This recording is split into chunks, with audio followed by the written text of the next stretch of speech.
Assalamualaikum warahmatullahi wabarakatuh, teman-teman sekalian dimanapun anda berada, semoga sehat-sehat selalu. Bertemu lagi bersama Zona Hijau di sini. Jadi pada hari ini kita akan melakukan persiapan bedengan sebelum kita melakukan pemasangan mulsa dan pindah tanam.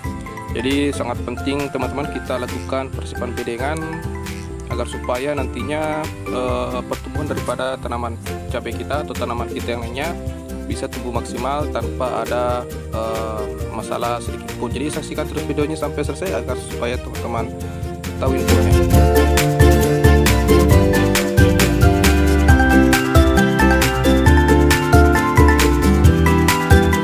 Oke, jadi yang pertama kita melakukan pengapuran ya. Jadi kita lakukan pengukuran ini agar supaya pH atau keasaman daripada tanah di bedengan kita ini bisa netral teman-teman. Karena kebetulan di lahan kami ini di sini lahannya itu gampang basah dan gampang tergenang. Jadi makanya kita ada baiknya kita aplikasikan dolomit ya. Jadi dolomit itu sangat mudah didapatkan, banyaklah mungkin di toko-toko pertanian. Jadi untuk dolomit di sini kami hanya gunakan sekitar 20 kilo ya untuk beberapa bedeng ini, mungkin tidak sampai 20 kilo lah. Dan kemudian untuk dosisnya sendiri sebenarnya tidak ada dosis yang menentu untuk dolomit ini, namun kita perkirakan saja. Misalnya yang mana yang sering basah dan sering tergenang, mungkin di situ agak banyak lah mungkin kita berikan dolomit di sana. Jadi itu untuk dolomit. Kalau masalah harganya mungkin ada sekitar 50 ribuan ya per 50 kilo itu, jadi murah teman-teman, mungkin bisa dipakai beberapa kali. Nah selanjutnya pemberian pupuk dasar ya teman-teman. Jadi sebelum kita berikan pupuk dasar ada baiknya dolomit ini kita tunggu sampai meresap dulu, minimal kena hujan lah 1 kali. Kalau misalnya nggak ada hujan ya mungkin kita bisa tunggu 1-2 hari baru kita aplikasikan pupuk dasar ini. Untuk pupuk dasarnya sendiri kami hanya menggunakan Polska ya.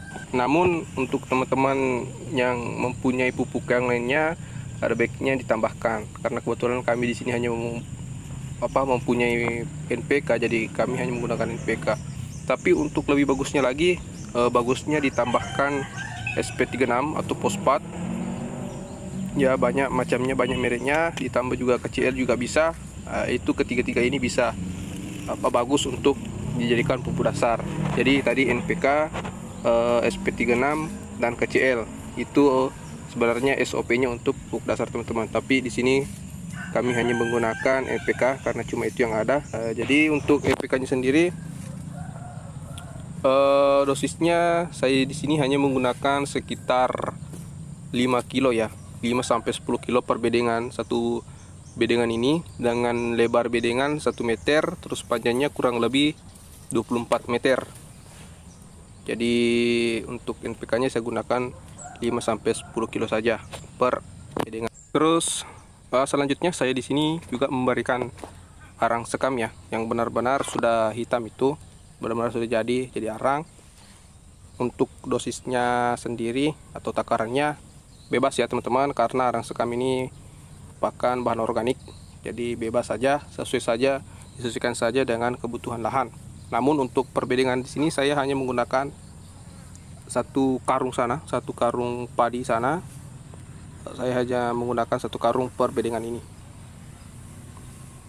Terus ada baiknya ya ketika selesai ditabur seperti ini, ada baiknya kita ratakan teman-teman agar supaya seluruh permukaan daripada bedengan tertutupi dengan arang sekam tentunya. Terus perlu teman-teman ketahui bahwa arang sekam ini banyak mengandung unsur kalium ya. Jadi nantinya ketika tanamnya sudah agak besar, jadi unsur kaliumnya tercukupilah dari bahan organik ini. Nah langkah terakhirnya teman-teman sebelum kita melakukan penutupan mulsa, di sini saya akan menyemprotkan atau memberikan M4 untuk bedengannya nanti. Caranya mungkin dengan disemprot saja. Ada baiknya kita gunakan M4.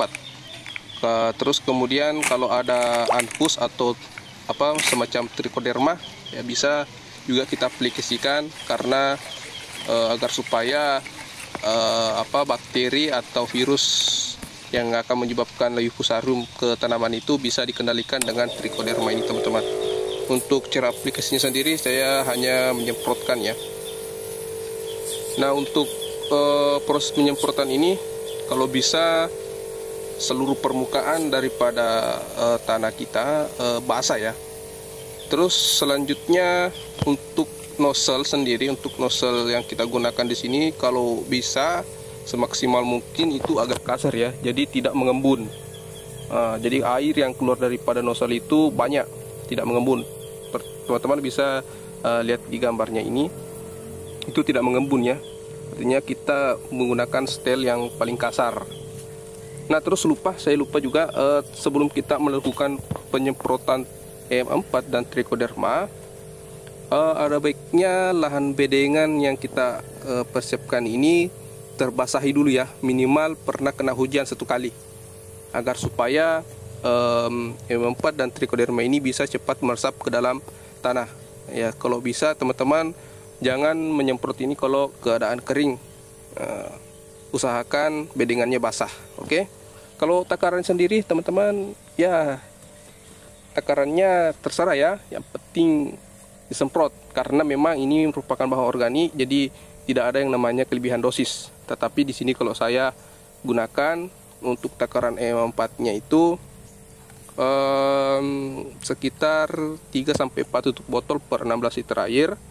Terus yang trichoderma tadi 1-2 sendok per tangkinya ini yang dilarutkan dan dimasukkan ke dalam tangkinya. Ada baiknya sebelum disemprot, ada baiknya yang trichoderma tadi dengan EM4 tadi didiamkan dulu 1 malam ya, agar supaya bakterinya bisa aktif.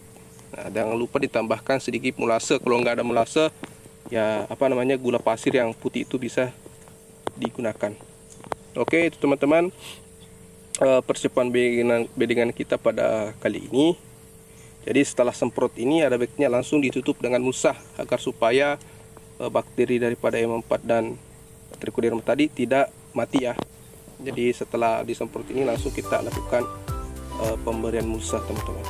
Oke, saya rasa sekian dulu video untuk persiapan bedengan kita ini. Nantikan video selanjutnya. Jadi selanjutnya kita akan melakukan pemasangan musah, karena kebetulan videonya sudah agak-agak terlalu lama, nanti teman-teman bosan. Oke, sekian dulu. Yakin usaha sampai. Assalamualaikum warahmatullahi wabarakatuh.